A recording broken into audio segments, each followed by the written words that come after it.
6 points. Let's go the year prior when we could see the Patriots who lose to the Jacksonville Jaguars. Remember them? They were 5-11, lost by 11 points. How about the Detroit Lions? They've been in playoffs lately. Oh, they lost by 16 points and still won the championship in that same year. So I don't go there.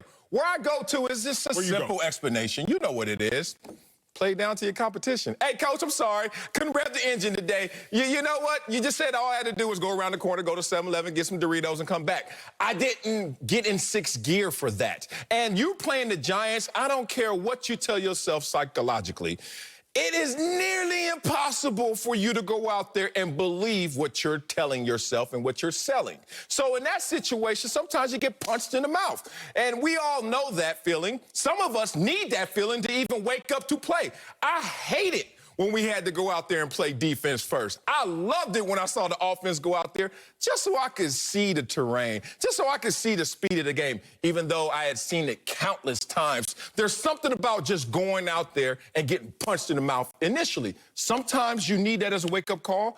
And in this situation, I think they needed a collective wake-up call. But let's not exaggerate it. Tom Brady went out there and played a clean game, 106 quarterback rating. Just to give you a little perspective, he is the GOAT with a career 97 quarterback rating. So for Tom Brady, good game. Tom Brady this year, good season. His touchdown percentage is third in his career. You know the number 1 and number 2 are? MVP seasons for that same Tom Brady. So I can't exaggerate a close win when I've seen this team also have a close loss, and finally they find themselves on the right side of it. Great teams find a way to win. So kudos to the Buccaneers. Like, they won the football game. It's not the Chicago game where they lost that close. Correct. You're exactly right. They won a football game. And so fans that are sitting here watching, oh, well, they barely beat the Giants, understand a worse team, let's call it the Packers, who lost to the Vikings, even when they don't play great, a good team finds a way to win. That's what the Buccaneers did. They are a good team. They still found a way to win. What I'm saying is, what can we learn from that game, which we might not have realized beforehand? Yesterday, Sal, you got mad at me in the A block, the start of the show. You got mad at me, I don't fight, but I get mad. You do. You get upset because I was using card references. You said, Acho, that's lazy. Acho, you're getting paid to come on this show. Stop talking about cards. Do better. Break some things down. So, you know, this morning, I dug into the weeds of things. I said, why else would I be concerned about the Buccaneers? I was listening to the broadcast, the game last night, and you talk about the Buccaneers defense. Amazing defense, coached by Todd Bowles, phenomenal defensive coordinator. Secondary, they're hungry. They're fast, but they're young. And I said, wait a second. Youth in the secondary, because the secondary outside of linebackers usually calls the defense, that can be problematic. I started thinking, Marcellus, all the Super Bowl champions in the 2010s, they had a veteran safety, an older safety, a wily old vet. Look about this. Look at this right here, the full screen. Look at the past Super Bowl. Ty Matthew, Devin McCourty, Malcolm Jenkins, McCourty again, T.J. Ward, Devin McCourty again, Earl Thomas, Ed Reed, Andre Rolle, Nico Collins, Charles Woodson was also on that Packers team. Digest that just for 1 second. All of the Super Bowl winning teams had multiple Pro Bowl, multiple All-Pro safeties. The least accomplished player on that list is T.J. Ward, 2-time All-Pro, I believe 3-time Pro Bowler. That's the least accomplished player. When I look at the Bucs roster, Antoine Winfield Jr. is a dog. My dog. He's a dog. And his daddy was too. He was a baller in Minnesota last year. I was watching him in college. But he's 22 years old. Why does that matter? Because the last play of the game, when Daniel Jones misses in that questionable PI call, Antoine Winfield Jr., when he's a vet, when he's a little bit older, maybe even later on in the season, he's going to realize exactly what's happening. He's going to beat that to the spot and pick that off. A better quarterback than Daniel Jones completes that 2-point conversion. That game's going into overtime. So if you want me to dive into the weeds and do my homework and not just come up here and talk about cards, my other reason, Marcellus, big bro, that I'm concerned about the Bucs is because when I look at Super Bowl caliber defenses have Super Bowl leaders in their secondary. They have veterans in their secondary. All these Bucs players are dogs. They're going to be beasts, go on to long, great careers. But my question is, are they right now when the moment calls? Interesting.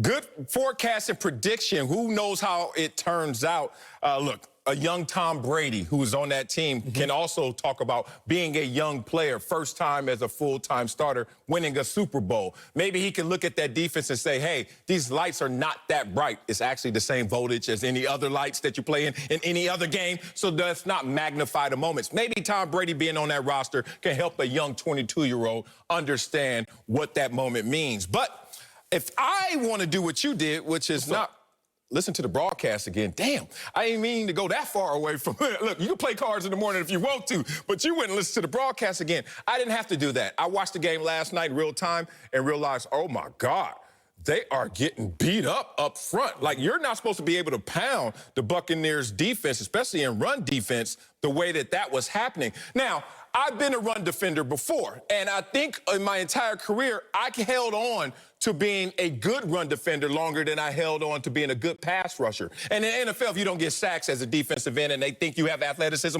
you got to go. Gotta go. But I was still playing the run very well, but they was like, that's not what we pay you the big bucks for. But with that said, I realized it was easier to play the run because all I needed was leverage and effort. Like, that was 90% of my understanding of playing that position in that way. It was just give effort and make sure I keep my leverage. Everything else was just discipline and schematics.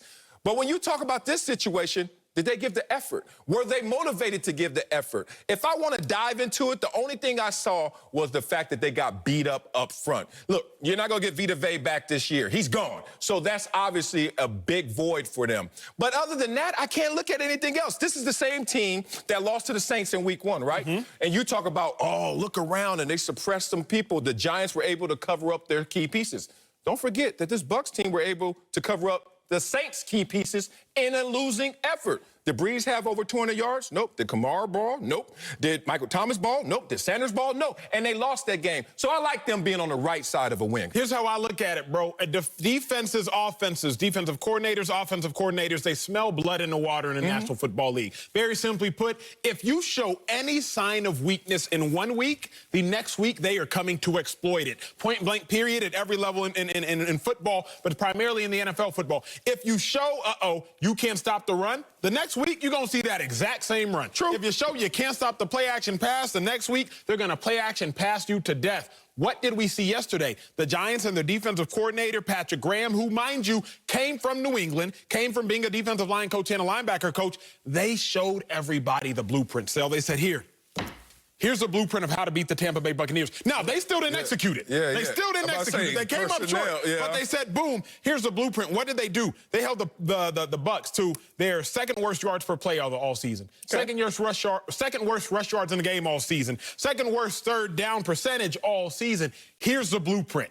Don't beat Tom Brady. You're not going to trick him. You're not going to confuse him. Go out there and beat everybody else. That is why if other defensive coordinators smell blood in the water, they might be able to go in for the kill against the Bucs in the future. That's the only cause. You can smell blood all you want. Are you a shark, though? Like, I mean, think about it. Do you have the personnel to go execute that? You know what's funny? I played with Doug Flutie, and one of the things that made me respect Bill Belichick before he even became a head coach was the fact that he was the one that figured out Doug Flutie as much as figuring out means. Basically, Doug Flutie was running around, doing what he had to do, improvising, darting people. It was just killer. It was Flutie mania. Like, it took over the NFL. Flutie Flakes. They sold cereal after Doug Flutie because people were like, what is this? He was exiled to go to Canada. We've been missing this our entire lives. And he hit the ground running. And then we had to play the Jets. We had to play Bill Belichick. And Bill Belichick took a look and said, Doug Flutie, a little shorter than the average quarterback.